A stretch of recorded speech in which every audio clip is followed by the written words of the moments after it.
All right, hi everyone. Welcome to Believe in Bills. Adam Benigni in Buffalo, Sal Maiorana in Newark, New Jersey. Sal, how much sleep you get? By the time I fell asleep last night and then woke up, I would say about 4 hours max. The primetime games, and the Bills have had a good number of them, obviously. I mean, it comes with being a very good football team, Yep. but it stretches the hours out a little bit. It's a labor of love, right? But burning the midnight oil in Newark, New Jersey. Here's to you. Cheers. Yeah. Thank you very much. Did you get your cap? We were talking in the press box last night, and we were all of us writers and reporters were just glad that this first 6 games are done because they had the 4 primetime. Now we don't have a primetime game until I think San Francisco in December. Mhm. So yeah, it's been a brutal look. I'm not complaining. I don't want people to think I'm complaining about the job, but right. these night games they're a killer. When you're turning 62 in 2 weeks, Adam, these are a killer, man. That's right. You're just hitting your stride, man. You're just hitting your Okay. stride. And you know what? Maybe in a sense, although I don't know, looking at that game last night, maybe the Bills are hitting a stride. Look, 4-2 after a brutal 6-game stretch. And you can discuss, and Lord knows we have and we will, the ways in which they've gotten there. Yeah, that was ugly last night. Yeah. And there's a lot to unpack with that game, but they are 4-2. And if you'd have said to anyone looking at that schedule when it came out and seeing what they went through during the course of the preseason with the injuries and everything else and the roster turnover, to be 4-2 at this point, I think most of the Buffalo fans would take it, right? Yeah, look, when the schedule came out, Adam, I mean, there's not a Bills fan out there, if they're being truly honest with themselves, that said if the Bills can go 4-2, that's a hell of a good start, given the teams they had to play. Look, at the start of the season, excuse me, we didn't think Miami was going to be, as bad as they've been so far. We didn't think Tua would get hurt in the Bills game, which helped the Bills win that game. I picked Miami to win that game. That was going to be a tough one. Turned out it wasn't. Everyone thought Jacksonville was going to be a playoff contender. Turns out they're absolute disgrace. The Bills killed them. So the Bills got off to that nice 3-0 start. Then the next 3, we knew were going to be a meat grinder. Sure enough, they got their asses kicked in Baltimore, lost the game in Houston because they played terrible on offense. And then last night, against a team that they have been frustrated by in the past, especially here in New York, they found a way in an ugly, ugly game to get it done. The Jets gave them plenty of help, but they got it done. So here we are. They've arrived 6 games through this meat grinder. They won 4 of them. They're in first place. And like I said, Bills fans should be thrilled about that, even though it wasn't. Once they were 3-0, you're disappointed. They're 4-2, but nobody really should be. And look at before we get into the game last night, just, for comparison purposes, look at all the drama you're sitting in the midst of down there today. Oh, with Rodgers calling out receivers and, new coaching staff. I mean, that's a disaster down there. Yeah, I went out for coffee about an hour ago, so I put the fan on just because I wanted to hear. Mainly, I was listening. I wanted to hear him talk about the Yankees. That's what I cared more about. But the guy who's hosting at 10 o'clock, it's Sal Licata and somebody else. One of them is a massive Jets fan. Adam, he screamed on the radio the entire ride to Dunkin' Donuts. I went in to get my coffee, turned it back on. He was still screaming about the Jets, how pissed off they are.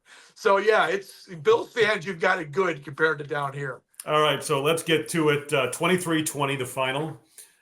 Bills over the Jets at MetLife Stadium on Monday Night Football. Before we do, a reminder that BetOnline is the world's most trusted betting platform and your number one source for everything football. Head to the website today to get in on the action. BetOnline, the game starts here.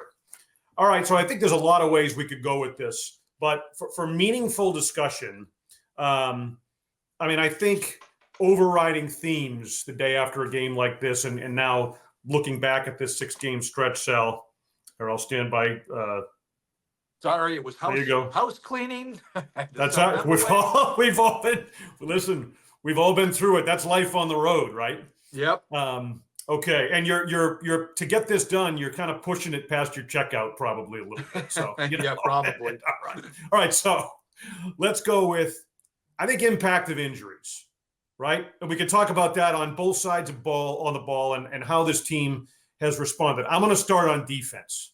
And you look at what they've been through with the safety position, losing Taron Johnson in the opener. I mean, both Taylor Rapp, he comes off a concussion protocol, and Johnson back from the forearm injury in the opener, and both have very meaningful contributions to that game at very critical times.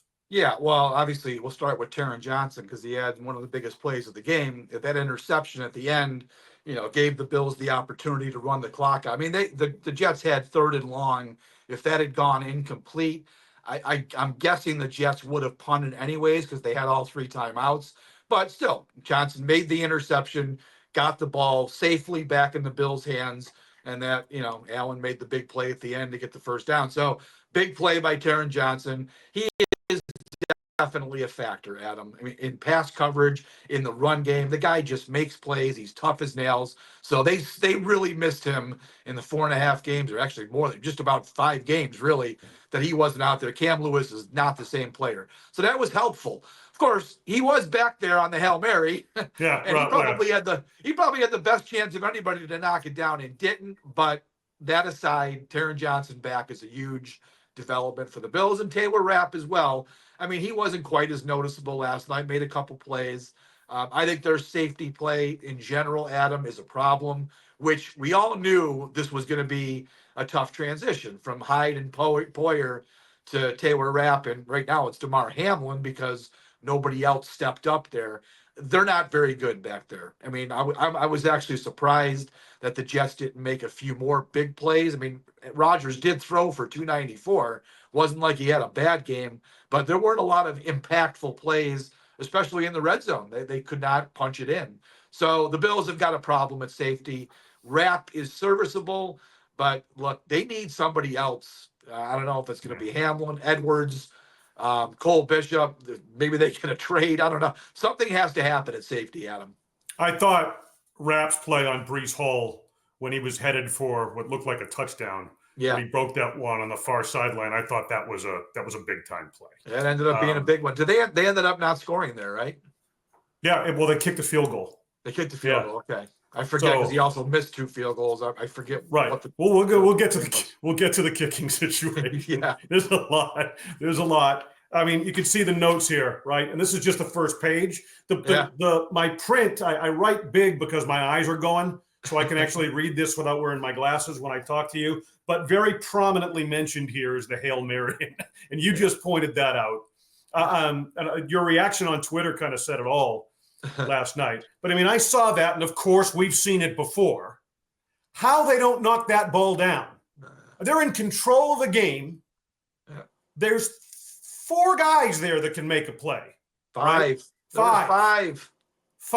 that can make a play, and Lazard comes down with the thing. I know Sean McDermott addressed it after the game, but I mean, fundamentally, they're on those plays, and there's like history to consider here. Yeah. I mean, and Rodgers has a reputation for being able to pull that off. I mean, that was inexcusable what happened before that. Yeah, it was, and the whole way they set the play up, I did not agree with rushing just the 2. If you noticed, Adam, they had 2 guys about 20 yards downfield, 1 on each sideline. And I don't know who was on the far side, but Epinesa was actually the guy on the Bills sideline, and they were protecting. I talked to AJ after, and he said they were there to protect against the out.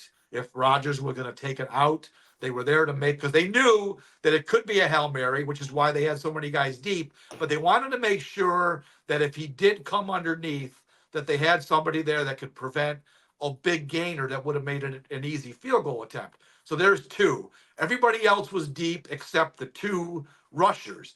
That's the problem I had with the play, Adam, is only rushing 2. That gave Rodgers all kinds of time to maneuver himself in the pocket, get his guys downfield, and then he could just freely launch the ball. Now, once the ball was launched, the Bills had it played properly, Adam. They had 5 guys in the end zone. 1 guy's got to make a play there. I mean, Rasul Douglas was kind of on the back, so I'll take him out of it. But the other 4 guys, it was Hamlin, Rapp, Taron Johnson, and Christian Benford, were all basically surrounding Lazard. how the hell Lazard came down to it, came down with the ball, is just stunning to me. It's just stunning that nobody could make that play. These are good football players back Right. there. Someone has to Right. make that play. And we've seen it too often with the Bills, Adam. Their late half, whether it's first half, second half, some of the things that happen to this team are just unconscionable. I mean, it just happens too often. Okay.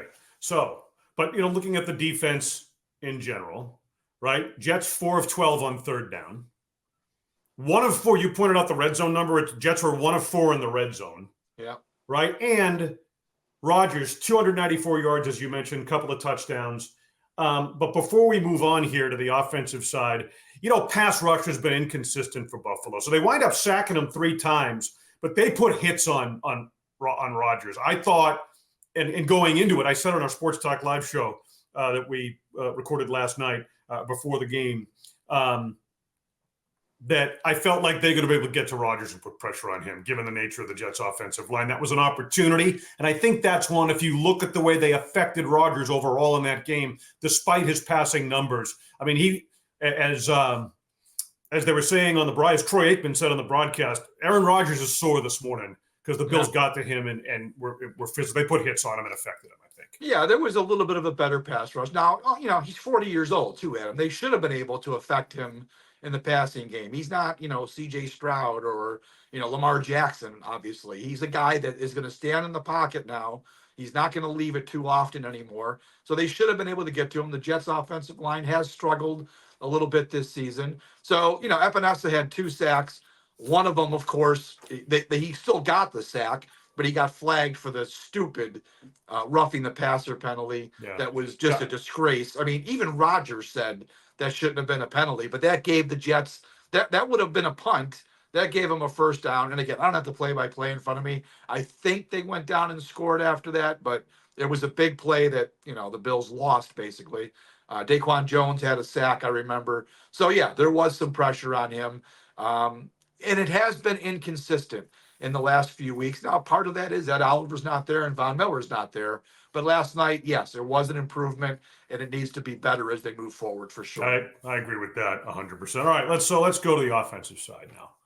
And, they elevate Frank Gore Jr. We all get that text at our various locations. I was at the television station, and that came down, and Vic Carucci and I looked at each other and we're like, uh-oh, here we go. Because James Cook's agent had, of course, suggested that despite the fact he wasn't practicing with toe injury, that he was going to play. He expected to play. And, of course, Cook inactive last night.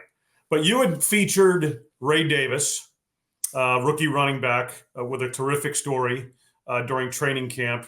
And we've liked what we have seen from him at times, particularly as a change of pace option to Cook. And he really got his opportunity between he and Ty Johnson. But Davis really shined. 20 carries, 97 yards, 66 of them in the first half. He was terrific, I thought. And the philosophy, the way they came out and started that game on the ground in very dominating fashion. And they actually finished it on the ground when they had to run things down at the end, which was a contrast to what had happened in the Houston game. So an effective night for the running game, and I thought particularly early. Yeah. Look, I mean, when the news came down that Gore was going to be elevated, first of all, okay, we knew Cook wasn't going to play.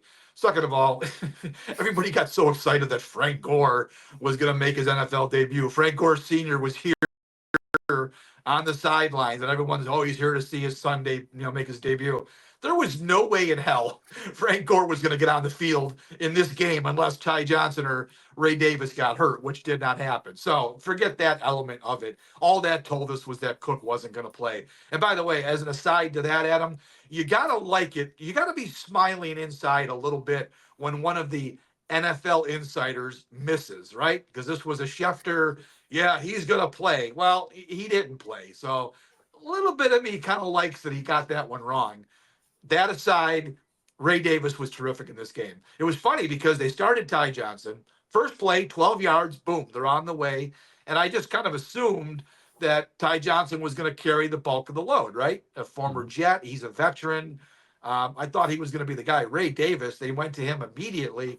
Ty Johnson was an afterthought the rest of the night. Ray Davis, I love the way this kid runs. He's such a nice change of pace from James Cook, who's like that, he's that smaller 190-pound guy who can slither through and make guys miss. Ray Davis just takes it right at you angry. I mean, Kyle Brandt's going to love this guy, right? With his angry runs. He's going to love Ray Davis when he sees the tape because the kid he's looking for contact. He's 220 pounds and he's got a little bit of wiggle too. So I love what they did. The key to this, Adam, though, was the offensive line. Mm-hmm. They were, look, Deion Dawkins has made it very clear he hates the New York Jets. And I think he has the rest of those guys coming right along, and they all hate the Jets. They knew that this defense for the Jets, very good in the back seven, but the defensive line is not quite where it's been in past years. Quinnen Williams is still a beast inside, but they don't have the same pieces they used to have there. And I think the Bills recognized that. Their plan was to attack, and they did. They pounded it right at them, especially in that first half. They really ran the ball well, and that kind of set the tone for the whole night. No question about it. All right, let's touch on the passing game here because it's been such an issue and the lack of the explosive downfield game. I think the longest pass was the 42-yarder to Davis. Yeah. On kind of the broken play with Allen rolling right and doing what Josh Allen does. And speaking of the NFL insiders, I think it was Rappaport this morning, Rappaport, who broke the fact that Davante Adams is headed to the New York Jets, as the case may be, via a much anticipated trade. And they were one of the contenders going in. And, that gives them something else to talk about down in the Big Apple today. But as far as, and we didn't think the Bills were serious contenders unless the Raiders were going to come off a lot of that money and make it work from a cap standpoint for Buffalo, let alone the philosophy behind it. So I like Kincaid's game last night, 6 for 51. Samuel, 3 for 44 yards. Knox and Hollins get in the end zone. They still have a problem to solve there as far as I'm concerned, because I do think they're going to need to take the top off of defenses. But if they're running the ball as effectively as they were able to last night, it does mitigate some of those concerns as far as the passing game. It's an issue they still, I think, have to address. And obviously, I think Sean McDermott, Joe Brady would be the first to tell you they got a lot of work to do in that area.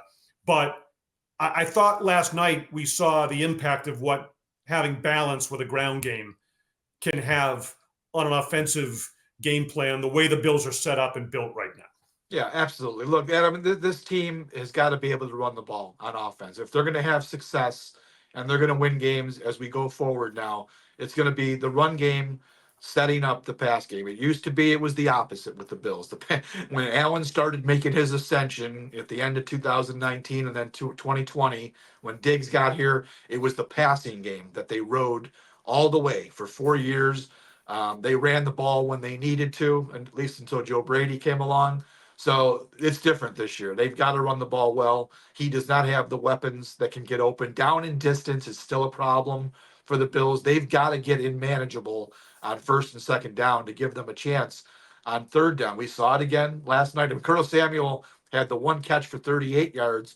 His other two catches went for 6, right? I mean, It's still not there. Matt Collins made a nice play on the touchdown. Not a guy that you need to be going to on a regular basis. He should not be leading this team in snaps from the receiver position, right? He was supposed to be the 5th receiver playing special teams. So Keon Coleman, he caught 3, I think, last night, but really low impact. I don't even remember him catching 1. Of course, my head's down for half the game writing, but I don't remember him making much of an impact. So the same issues are there. We all knew that Davante Adams was never coming to Buffalo. But look, he's got a month. Brandon Beane's got a month here to really do a deep dive on who might be available in a trade. And if the Bills are going to do anything in the postseason, if they're going to win this division and actually make a run to the Super Bowl, which I sort of highly doubt at this point, given the way things are, they have to get a receiver in here. And I don't know if it's going to be a guy that'll make that much difference, but there's got to be somebody out there better than what they have right now. And one more point, Khalil Shakir. He played last night, but Adam, he's not even close to 100%. They used him. I didn't look at the snap counts this morning, but I'm guessing it was probably maybe 15, maybe less than that. He just wasn't able to do what he's supposed to do. Yeah, there were rumblings in pregame that he was, favoring the ankle then. Yeah, you could see it. You could see it You're when he right. was warming up. It was like he wasn't at Yeah. full speed. Even the two balls he caught, it just wasn't the same burst that he normally has. All right, couple of quick points before we wrap this up here. We should mention Josh Allen. I mean, 19 of 25, 215 yards, couple of touchdowns, rush for one. And, I love the play that sealed it late to be able to just the way he got himself matched up against the defensive end and got the yards the Bills needed to go into victory formation there at the end of the game. I mean, we could dissect his game, but I think the biggest thing that stands out to me is you talk about a team that had lost 2 straight games. Poison leadership. I know that's cliche, but I think it's appropriate to apply to kind of any analysis that we saw of what happened with him on the field. Very effective bounce back game for him in a number of ways. But I think the message and what he kind of emits to this football team and then goes out on the field and acts on it and plays that way. It just reinforces what the Bills have in him in a franchise quarterback as far as I'm concerned. Oh, absolutely. He understands, I think, that things are different this year and he's going to have to play a different way. And he has been very efficient outside of the Houston game, of course. Well, I guess Baltimore wasn't great either, but he's been mostly very efficient. He's been patient this year. He's not turning down the check down option when it's there. There's been a few opportunities in the last couple of weeks where he's forced the ball downfield, but that was more circumstance than it was, Josh Allen being sugar high Josh, right? Mm-hmm. I like what I've seen out of him this year. Imagine this version of Josh Allen if he had guys he could trust in the passing game. If Right. Stephon Diggs, for instance, was still here playing the way, he once played for the Bills, that would really be scary. So I like what I've seen from Josh Allen. And you're right. Last night, look, they want the ball in Josh's hands. McDermott has said that. Brady has said that. And then on that last play, 3rd and 4, if he hands off to Ray Davis, all the great things I said about Ray Davis earlier, Ray Davis wasn't getting a first down there. But Josh Allen, on the play that he improvised, because I think that was more of an improv, Adam. I don't know if that was the original play call, but he made it happen because he knew he's the guy that's going to get the first down. And it was huge because the Jets had their last time out. They would have gotten the ball back with, a minute and a half to go? And that would have been a scary situation. Yeah, he sold that fake to the right so extraordinarily well. And that just shifted things enough in that direction that he could cut back and it opened enough field for him to get that first down. Tremendous poise and execution, I thought, in that situation. All right. As we wrap it up here, we'd be remiss if we didn't discuss the kicking game. And I know it was windy down there. That was a storyline. And Greg Zuerlein missed a couple of them, right? So Tyler Bass wasn't alone. Right. But he knocks in a 22-yard chip shot to give him the winning margin in the game. But there's the point after attempt that was partially blocked, right? See, I don't know, and he misses if it was, though, Adam, because they changed it in the book. They changed it from originally it was a block, and now they took it out of the stat book. So I never got a good look. Did you see a definitive replay? Yeah, it looked like someone got like a finger on it. Okay. But having said that, the trajectory of that kick, it was not headed in a positive direction. I can tell you that. That's what I think we saw too, because it was weird. We couldn't tell if it was blocked or not, but I think it would have missed regardless. You're right, because it was like a duck hook. Right, and then he misses from 47, and it's a tough night to kick down there. So I don't know. I'm not letting him off the hook for that. Neither did Sean McDermott after the game. Quote, and we've heard this before, Tyler Bass knows he has to make those kicks. Period. End of sentence. Didn't address it any further. I think the Bills have a problem there. We've known it. Yeah, look, he's 9 of 12 this year, and all the misses have been between 40 and 49 yards. 9 of 12 is 75%. In 1980, that was damn good, right? Maybe even in 1990, it was pretty good. But in the year 2024, when these kickers are knocking balls through at 60 yards without even blinking, he's got to be better than 9 of 12. And it's like I said, it's not like he's missing from 55 yards. These are all kicks that every NFL kicker has to make in his sleep, and he's missed 3 of them now, plus the 2 extra points. It's a problem. And I'm sure Bills fans are just like me in that when he goes out on the field, there is no longer confidence that Tyler Bass is going to come through. I mean, thankfully, the winning kick last night was 22 yards because anything in that 40 range might have been a problem. Well, no, if he's lining up anywhere from 40 out, I'm kind of cringing as he's about to make the kick. I'm like, what's going to happen here? So it's that everyone's kind of lost that sense of confidence, and I think obviously more important than anyone else, Tyler Bass has. I mean, that's part of what he's fighting here. All right, so we got to wrap this up. I was at times envisioning you. So many years we've sat together in these press boxes, and with the officiating, now, the Bills have to clean their act up in terms of the penalties, and Sean McDermott acknowledged that. What did they have? I think the Jets had 11. I think both teams had 11. Buffalo had 11 for 94 yards. Jets had 11 for 110. Okay. Yeah. But I mean, that was as flag happy a game as I remember seeing. I mean, the officiating, it was ridiculous. It was absurd. It was 22 penalties accepted. There were at least 3. I think there were 3 offsetting penalties. So there's 6. I think it was 3. Maybe it was only 2, but that's 4 or 6 more flags that they threw. I just hate, Adam, when these officials get into that mode, right? Where they're just looking for everything possible to call. These are the best players in the world. Let them play the game and call the obvious stuff. Don't call the ticky-tack BS like Spencer Brown was called 4 times. The roughing penalty on him was ridiculous. Aaron Rodgers stood up at the press conference and flat out said that Epinesa getting nailed for that roughing the passer was complete garbage. It was stupid. I mean, the quarterback was admitting that it shouldn't have been a call. And then he said the one that they nailed, I think it was Javon Kinlaw on Allen. That shouldn't have been one either. And he's right. That shouldn't have been a roughing. It was a terrible night for the officials on a Monday night game where everyone's watching, and all we saw was Adrian Hill and his fellow striped numbnuts throwing flags all over the place. It just ruined the flow of the game. Yeah, absolutely did. All right. That's going to do it for us. Bills 4-2 headed back. Tennessee Titans coming to town. And we'll be right back at it. Their schedule would be they'd be back with their standard practice week starting tomorrow. Yep. So on Wednesday. So, Sal, no rest for the weary, right? We're right back at it. Believe on Bills. You'll be at the field house tomorrow. We'll continue breaking things down. You, in the meantime, try and have a relaxing, uneventful trip back to Buffalo. Well, I'm going to back to Rochester. I'm going to try to find a way home where it doesn't include 81 in Pennsylvania. I think I'm going to try 17 to 90 this time and see where that gets me. Brutal. At least you're driving. Yeah. I always, how we described like Tyler Bass before a kick from 40 plus out. It's kind of like one of those things.